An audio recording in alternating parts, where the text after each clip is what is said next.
Well, hello. Welcome back to Bald and Board Games. I'm Bald. I'm bored. He's back. And we have some Decided unboxings. to give up on the cheap living and come back to the most expensive Yeah, city. he was in Japan. Apparently everything is cheap over in Japan. Yes, it is. It was wonderful. Yeah, the only problem was couldn't read anything. You're not wrong. So, fun fact of people who haven't traveled, Japan has two languages, really. Kanji and... Well, yeah, they have the written language. Right. So, like, if you were to go on Google Translate and translate something, it'd be written, and you could read it and then hopefully communicate. But then they also have their written language, which is symbols. And you look at the symbols are not the words. So, like, I could see a sign, and I would scan the sign on Google Translate. It would tell me what it means. Yeah. But I can't actually, like, I could not potentially read it. It's like, I have no idea what any of these symbols mean. Like, certain words you could hear and be like, okay, I know what this word means. Right. But the sign doesn't say that word. It says a bunch of symbols. Yeah. So it was very difficult. Also, fun fact about Japan, you have to look up in Japan. Because in the U.S., like, a bar is the first floor, and that's it. Right. In Japan, there'll be, like, one building that's 5 different floors. It's 5 different businesses. Yeah. So, like, places I was going, I'm like, why can't I find this place? And then you look up, you're like, oh, it's on the 3rd floor. I have to go this back staircase and work my way up. I was like, over here they have, like, outside the building, like, the repository, or right inside they have the repository which states, oh, yada yada's on the 5th floor. There is just the sign outside the building. It's like a mall they would. Yeah. But, like, here, it'd be almost every just a general building. Yeah. It would look like, oh, this is a 1-story building, and you just go in, and then be like, oh, wait, you have to go this side entrance and go up a staircase to go to floors 2, 3, 4. That's crazy. And some of the best places were on the upper floors. Oh, that makes sense. Like, it's probably safer. Yeah, but it'd be like a bar. And it's like, oh, this is a cool, like I found a pop punk bar. Nice. Of course, my vibe, in Osaka. And the only reason I found it was I heard Avril Lavigne playing. Oh, nice. And I'm like, where's this? Like, there's a karaoke bar across the street. I'm like, oh, maybe someone's singing a little loud. Yeah. And then I saw the sign and just walked up a pair of stairs and into a pop punk bar and hung out there for like 4 hours talking to people. That's cool. Awesome. So, yeah. Japan's a great country. Just look up, find the cool places. Don't go to the tourist sections. Just look up. I mean, I think you just go down the alleyways. The alleyways are the best parts. Well, there's the rule of thumb whenever you travel. If you actually want to experience the culture, you don't go to where the touristy spots are. Sure, the tourist spots are set up to give you like the light version of whatever it is. Like, oh, this is the fun, like, kind of part of this that you know, like, oh, here's your Hello Kitty and da. You know, where like, yeah, if you want to actually experience what the culture is, you have to go off the beaten path. Yeah. When I was in Mexico, we didn't go to what they had in like a little like area for all the tourists and stuff. We went up and said, hey, where's your best fish taco place? Like, all right, it's over this way. And so we took that walk and we got to see really what that part, I think it was Cabo or something, was like on the backside. Yep. No, that was Ensenada. But we did the same thing in Cabo to find tacos. Yeah. And we ended up stumbling upon this amazing tequila spot that we got some great reposado from. It was incredible. That was most of the places I found were just randomly. I walked around and I'm like, I can't read any of this, but this looks cool. Yeah. And just walked in and it'd be delicious food or be a cool theme bar. How are the people? People were super. There was like one guy at one of the places I was staying, didn't speak English. He just got annoyed that I couldn't communicate with him. But he was an older gentleman, like old school Japan. But everyone else, like, they understand there's a language barrier. Yeah. And as long as you use Google Translate, most of the time it's fine. Or you at a menu, you just point at what you want. Yeah. As long as you're respectful, they don't care. How did you know what you wanted on the menu? We're using Google Translate. Yeah. Let's look at the menu. So I would scan with Google Translate. So what you're saying is we'd be screwed if it wasn't for Google Translate. If this was 15 years ago, would have died. I don't know how people travel. Like, ramen, you could just go up to, like, they have vending machines where you print the ticket. Yeah. So you just go up to a vending machine, they'll show pictures, and you click one, and you print the ticket, and then you can hand it to the chef or the worker. But like sushi, you just point at a menu, and it's just 30 different things. It's great. Google Translate saved my life for sure. I really want one of the earbuds that translates immediately while talking. Yeah, I guess there's a new one where they're coming out with where if you speak in a different language to me, it translates automatically. I would speak back, but it would do it it's like it syncs up. Yeah. Where like it can auto kind of like go back and forth. Yeah, like they would have one, you would have one. Like you'd give them one of yours or something like that. Yeah. You would speak. Yeah, they would just translate to whatever their thing is, and like they would speak or translate. Yeah. They probably have AI in it now to where it detects what the person's saying, like who's wearing it, and so it'll translate to whatever they're speaking in. That's so cool. But anyway, so yeah, he's back, and while he was away, he had a bunch of games come in. So we're gonna do first off an unboxing here of Ahua. Ahua, the Rulers of the Yucatan. This one, I ordered a game, which we're doing our next box opening. Yep. And this was like add-on for like $30, and I'm like, this kind of looks cool. We don't have really that many Mayan, Aztec, all of those type of civilization type games. Yeah. So I ordered this, and then they didn't send me tracking. Love it. So I went back to them. I'm like, hey, I got the base game. Where's the other game? And they're like, yeah. Oh, like it's on a different like shipment. You'll get it. And then still never sent me tracking. And I got home from Japan yesterday, and it was just there. So I'm like, all right, cool. I'm glad it's here because I've been wanting it. But there you go for trash. Oh yeah, cool. Just totally ripped the box anyway. Yeah, here we are. So stoked. What is AHAU? Rulers of Yucatan. It sounds like you get punched in the explore the fascinating world of the classical period of the Mayan with historically accurate illustrations. Seize the jaguar throne as the leader of the ancient Maya royal family and expand your kingdom over the entire peninsula. Build monumental structures to impress your people and summon the powerful ancient Mayan gods. Fight your opponents for dominance over regions spanning from mountains and jungles to the ocean. Grow your population by sending workers to control cities, harvest resources, and raise strongholds. And claim victory by becoming the most famous ruler of the Yucatan. Nice. Fun. It says it's for 1 to 5 players, and it says it plays in about 90 to 120 minutes. So that means it plays in 180 to 240 minutes for Steve and I. Probably. So the first thing we got, if you want to go. Sure. I have no idea what that is. So I thought it was is some sort of, but... let me go close for you here.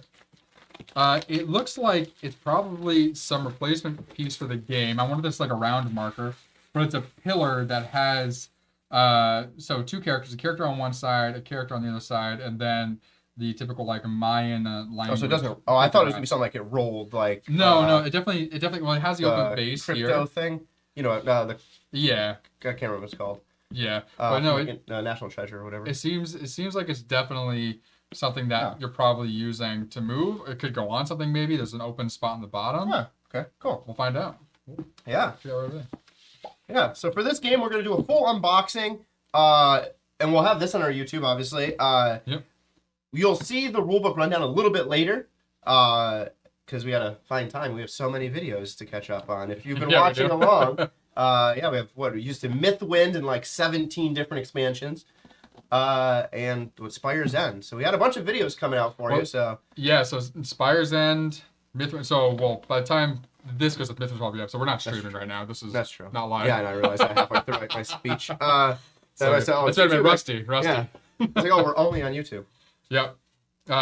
With so us, if you haven't seen those, they're on there. A bunch of Mythwinds, Spire's End. We'll have these up. Not a rulebook, good. I was about to say, this is the smallest rulebook I've ever seen, but this is the resource guide. This is rulebook? No, this was covering it. Oh, okay. Hey, not that bad. This is, so we have a little guide here that goes through some of the characters and locations and stuff. Cool. So let's put that there. Then we have the rulebook. Very colorful, I like that. Goes through everything. Nice. As it should. Is there a solo mode or something? So gameplay summary on the back. Nice, there we go. It goes through the steps of the game. God powers? I saw God powers? Fun. Yeah, so you gotta like open the gods or find the gods or call the gods. Some punch outs here, some awesome Mayan style artwork. Oh, those things are ready to punch. I didn't even hit those. They just fell right out. Oh. Alright. So we'll give this to Jen. Those out. Punch it back in. Yeah. And we have some that are for 5-player games only. I like that call out. Oh, nice. Yeah. Do this so you can see that one. Actually, probably pick the worst one because it's white. It's harder to see. Let's go with yellow. Amateur hour over here. Amateur hour. So you can kind of see on here in the bottom. There's a 5 with the people marker. So that's what board's calling out there for being for a 5-player game. It looks like that's the only distinction is if there's a 5-player. All the rest those are regular. Those have a marker, but maybe it's the they don't have a player count. Yeah. Who knows? Slide that over the side. Yeah, some other stuff here. So, is there anything? Oh, put down. Yep. So like 100, I think. So probably a score tracker. Some of those same symbols from the small ones here. We have just in bigger hexagonal form. We got like stone, some sort of, is that coffee beans, I guess? Or coffee, that makes more sense. An ore, maybe? I guess, or maybe or some crystal. sort of metal. Yep, something like that. Obsidian. one fell out somewhere. Yeah, we'll find it. This is why Steve counts all this stuff afterwards. We have yeah, and every single Mythwind There's or something rundown. missing? I called out. I was like, oh, there's the components. Yeah. Favorite page. You got your characters. So there's the fifth one. Yep. Some tiles. Look like they have some sort of This looks like resource cost to field build, maybe. and then water. Yeah, for sure. Cool. Assuming piece. Oh, there we go. Nice. Oh, sorry, that one too. I don't know what that one is. Oh, stickers. That'll be my job. Yep. Whatever those are. I put a Lego together yesterday. Oh, did you? Oh no. Because it was Paul Walker Skyline. Oh, nice. So I'm like, there's 300 pieces. I'll just do it. I'm not gonna do it on stream. And they had stickers and like you have things that are like this. Yeah. And I was like, you couldn't do it. Yeah. Skipped it. no, I put them on and Oh, did it no. not all straight. Like the side paneling, you're like, who broke this car? I don't know. Looks like it's already dented. Yeah. Looks like we have some models here Yes. put together, so that's gonna fold up to go into these. That's a Nick job too. I really hope they have spots in the box for those to You're stay gonna hate put this together. box. I saw a video on like what the box looks like inside for setup. Storage. yeah? You're gonna hate it. Do these at least stay put together? I have no idea. Oh, I okay. didn't look at Are those that. the I other didn't look that ones? deep. So like 5 of them. Yeah. Like So little one for each character. Temples, looks like. Maybe you're doing something with the temple as your character base. Maybe. All right. Cool. What else we on this list? Those We are all the have, punches. nice little cards here. So Some reference. the god powers. So like all 5 of our characters looks like they're all 5 of the gods. So maybe they're not these. These are those square tiles from before. So maybe you gain the gods, and they all have their abilities. Movement phase, action phase, very straightforward. I like that. Optional if it's optional. Starting resources. Is there another side of this? That's right. Oh, gotcha. Yeah. This one's different though. Starting. Oh, so maybe each person has different starting resources. Maybe. Yep, that's what it is. Oh, so one of these So are we shuffle. randomly dealt out. Yeah, so Oh, we okay, shuffle. that's cool. So that way each character doesn't have Choose specific the resources key to blah, it. blah, blah. Yeah, so these are the same. Yeah. So the god powers are the same, but each person has different starting resources. So that's kind of fun. And it's not dictated Adds based on the some player variance. you choose, which is nice. So a lot of times they'll do like starting resources based on the faction or character you Yeah, choose. we saw but that in they're always the Ascendancy, same. which I hate. That was one thing I hated, which I never really called out in Ascendancy's. Oh, you didn't like review. it started with like specific ones for your characters? I didn't like it was how specific. So like I picked the greenhouse because it had an archer, which I guess makes sense. Hunting and gathering makes perfect sense logically. Yeah. But now I'm constrained to food. Like I have food as my resource. I need to gain the rest. Yeah. Where like if someone had skill first, that's a huge boost. I had a skill first. Yeah, that's a huge Yeah. boost. Like food's helpful to travel, but skill is way more useful. Or early on. Or at least because Or you need to ore to build. like upgrade. Yeah. Yeah. But yeah, I like how this is random based on you just shuffle up and pick Yeah. a character out. But yeah, if you want to see what we thought about Ascendancy, we have a review for that up on YouTube as well as playthroughs. So watch in whichever order you choose. There's the blue. Oh, there's blue. Okay. Cool. Oh, now we have some other little boars. 5, 6 of these. Some of the little ones. So we have 6 of these. I don't know what these are for at all. This reminds so me. there's a player symbol. Oh, it looks like those like the square like god heads probably go on those squares or something. Yeah. So maybe you get to choose. Maybe it's 2 different versions, side A, side B, and you just have to cover them up. And then as you unlock them, you unlock different things underneath them. Nighttime. And maybe the only way. Daytime. Maybe that's a good point. Maybe Or like maybe inside, outside. different Maybe if you're phases. going like inside the temple, this is inside. That's outside the temple. I don't know. It must be a phase in the game because I doubt you're gonna put resources on this and then have to like continually flip it over. Well, I'm thinking maybe there's Maybe it's one and then use a different one for like Maybe. yeah Well, how many are there? 6. Oh, interesting. So it's not per Weird. person. Interesting. So I think it's just a board specific. This is the only one I see with the little markers. Maybe this is solo. Maybe there is 5 people. Oh, maybe. Oh. Yeah, that must be because it's on there. So then, yeah, for 5. And then we each get one maybe, and then you choose. We'll find out. It looks like it has like a 7 Wonders kind of war upgrade Symbols. thing to it. Nice. Cool. These are just the player stands. We don't care about those right now for sure. Meatballs. And Fun. more things. Look like little workers. They have like little bags Yeah, on so their back. each of this whole game. So obviously we're doing Ahua right now. We're gonna be doing Pillars of Heracles next. For Pillars of Heracles, which you might see on YouTube first, it's the same style, completely different game and theme, but same style with worker placement. So that's kind of like the main thing here is worker placement and doing different tasks. It's corn. And those are the resources. Yeah, so it wasn't. No, that's the yellow one. I thought it was gonna be wheat. Yeah, that's what I was saying. So wheat is corn. Yeah, that makes sense. Stone. That's probably still coffee, potentially. Water for sure. And the black one... Crystal? Maybe. Or ore. Probably crystal and ore. Something like that, yeah. Ore would make more sense in this time frame, I guess. Yeah. Cool. All right. Nick's favorite piece of the game. Yeah, the bags. Keep everything... And then a fun bag. Kaput. That must be some sort of random mechanic. To the game, I guess. Maybe it's the little squares all go in here. I think it'd be the ones with all these, probably. Well, there's like these you build. Because maybe resource not. That's a good point. I don't know. Yeah. Cool. Yes. Yeah. And here's the storage. This is empty. They just stuck this in here to block it off. And it's like, hey, here, like, the tiles, some of the tiles fit in. Cool. I'm assuming if these get put together, hopefully they go right there. They'll have to go there. I would hope sure. they do, but why wouldn't you just extend the plastic over? I know. Someone commented that. They're like, oh, because this is the epic version. What? No, this is the epic version. Oh, okay.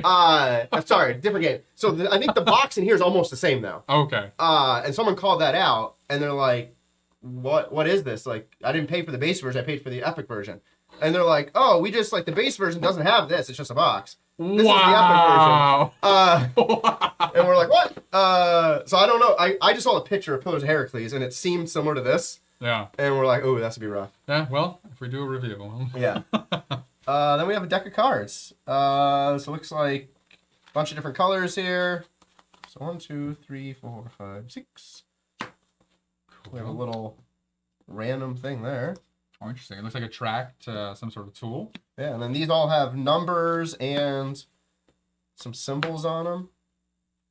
I like the artwork. So it looks like this one's different. This one has actual like resources or benefits on them. These just have numbers on it. So maybe these are the fighting cards. These look like they're specific to character. Yeah, so I think each of these we get a thing, and this is like your strength. So you play a card maybe for your strength. So it has like a trick-taking sort of. And then maybe you can randomly get one of these by building or something. Nice. Solid artwork. Yeah. Yeah. It's right up your alley. Great paintings. Very cool. All right. So yeah, those are the cards. I wonder, what is there, 6 here? I wonder if this is, I don't know, actually. Weird. I wonder if this is for solo. Oh, could be. Like that's for solo, since like they can't choose an action, and so it's like combining these cards with their action choice as well. Yeah, that makes sense. Maybe. Cool. All right. Wow. And then the final piece. What is this board? The game board. Back. Ooh, double-sided. Night and day. No, just kidding. I saw this color first. Oh, yeah. The darker color. Is there a distinguishing characteristic? 3-player, 2-player, up to 5. 5-player. Okay, yeah. So 4. You can play 1-player probably. Oh, yeah. You can, because it tells you can. So 4 and 5 players one side, 2 and 3 is this side. So we'll look at that side. One single player is probably the 2-player because there's probably an AI bot or something. So you have your score tracker around the whole outside of the board. Good. Oh, that is that. Yeah, it's too far. Oh, okay. So yeah, score tracker all around the outside, and then there's those 100 and 200 if you get past the 99. You have, looks like a track here that you can go up as you like circle this. What game did we have that did that too? The circle, I mean, the other one we have is D6 that has like a timer for the circle. No, well, this looks like, I don't know if this is a timer. No, that's the only thing that I can remember. No, because we had one thing where like, as you circle, it goes up to 2, and then circle goes up to 3. I think it was one of the AHAU games. Like it, circle goes up to... So like you would go around. Yeah, there was a game where you go around and then it would like increase to 2, then increase to 3, all the way up to 8, and the higher it was, the more victory points you got at the end. Huh. I think it was one of the AHAU games. I don't know. Must have been. There's also Andromeda's Edge that has like the circle event thing. Yeah, no, this wasn't event. This was like on our personal player boards. We each had a tracker. The hell? I don't remember what it was. I don't know. I know there's, what is it? There's Storm Raiders has a dial. Yeah, no, this was like, you had a die, I think, and the die, it would go up to, from 1 to 6. You had to die. And then, like, once you got to 6, it would go up to number 2, and then you go up to 6 again and go up to number 3. Wow, I have no clue. I remember this clearly, I just don't remember which game it was. No, I don't think you're wrong. I have no idea. It's been a minute since we played any of the Vital games. That's true. I want to play Inventions again. Well, okay. So we have 1, 2, 3, 4, 5, so those are probably our starting areas based on character. Oh, nice. And then you have all of your travel lanes. Looks like there's something down there in the bottom corner for those, maybe some tiles or something. These might be for... That's what I was, maybe stacked. Yeah, looks like a simple game board. It says, but again, 90 minutes to 120, so hour and a half, 2 hours. And so like this, so this has the same. Oh, this probably has to be a round tracker. 1, 2, 3, 4, 5. Oh, so 4 rounds for 1 player, 5 rounds, and 6 rounds maybe for 3 player. So this is like, so remember, so we played a game called Lost Lands of Vern that had like a map underneath it. And like this is like the next kind of step up from the map to where the location. This is also not Monopoly. Right. But like here where you're going, like it looks like you're actually going to points of interest instead of it being random. That's true. Yeah, so you have like cities or towns per se here as the hexagonals, and there's hexagonal markers in the thing. Yep. And then you have like little mini ones. It's probably like if we have little circle things, maybe you collect resources or something at the circles. Maybe. Randomly. Yeah. And then it looks like, I'm assuming the 5 spots are your starting 5, but that doesn't make sense if this side only plays 3 players. I have no idea. So maybe you can add AIs in it. I don't know. I have no idea. We'll find out in the rulebook rundown. Yeah. Very cool. Different than anything else we have, so far as we know. That's true. Which is, and that's why I added this on. Yeah. Because I'm like, okay, we have so many different games, and we have a lot of worker placement games. Well, that's a fun little piece.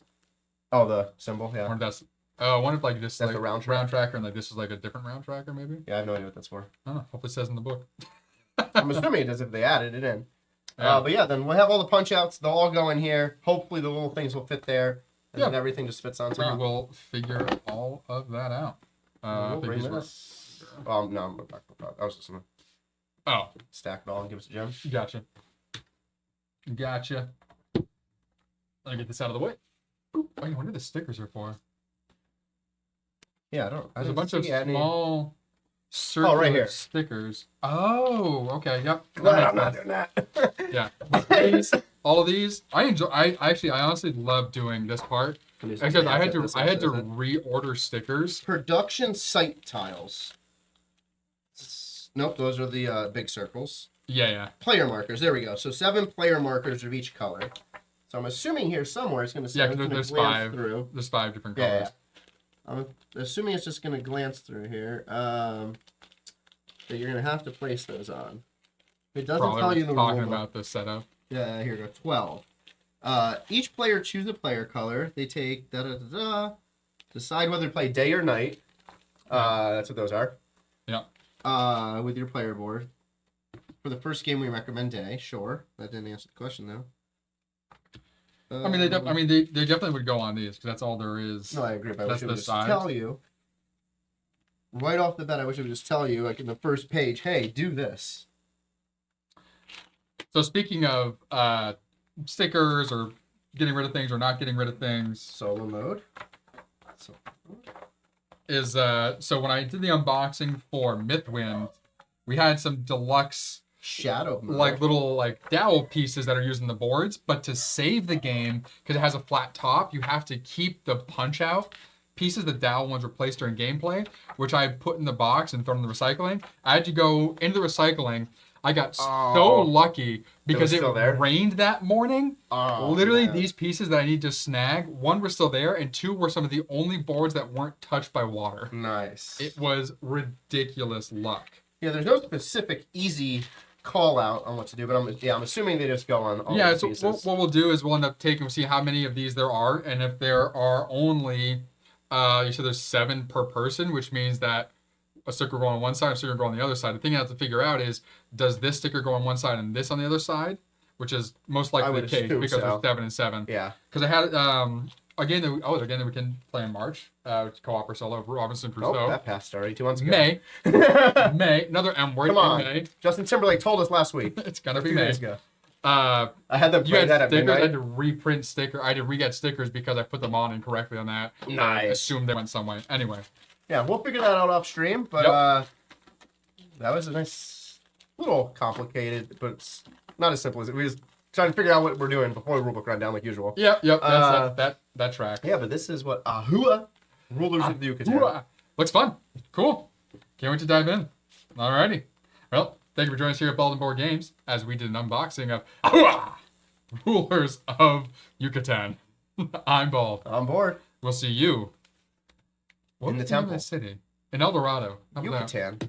We'll go El Dorado. Oh.